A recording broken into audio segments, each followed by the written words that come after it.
আলহামদুলিল্লাহ, আজ 17 নভেম্বর 2025 বাংলাদেশের মানুষের জন্য একটি আনন্দ ঘন উপলক্ষ তৈরি হলো।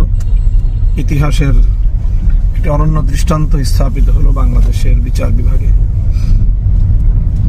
বিগত 2024 সালের জুলাই বিপ্লবের সময় নিরীহ ছাত্র জনতা সহ দেশপ্রেমিক নিরপরাধ মানুষের উপর নির্বিচারে হত্যাযজ্ঞ পরিচালনার দায়ে ইতিহাসের বর্বরতম ঘৃণ্যতম নরঘাতক স্বৈরাচারী শেখ হাসিনাকে মৃত্যুদণ্ডের ঐতিহাসিক রায় প্রদান করেছে আন্তর্জাতিক অপরাধ ট্রাইব্যুনাল।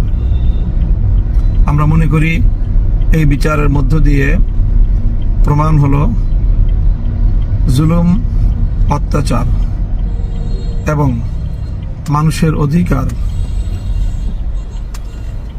হরণ করে নিস্তার পাওয়া যায় না। দাম্ভিক স্বৈরাচারী শেখ হাসিনার এই পরিণাম বাংলাদেশের আগামী সকল শাসকদের জন্য একটি দৃষ্টান্ত হয়ে থাকবে। নিরীহ মানুষের রক্তে আর কারো হাত রঞ্জিত না হোক। নিহত শাহাদাতপ্রাপ্ত বীর শহীদানদের আত্মার মাগফিরাত কামনা করছি। সেই সাথে যারা আপনজন হারিয়েছেন, আজকের ঐতিহাসিক রায়ের মধ্য দিয়ে তাদের অন্তর কিছুটা প্রশান্তি লাভ করবে, সান্ত্বনা পাবে।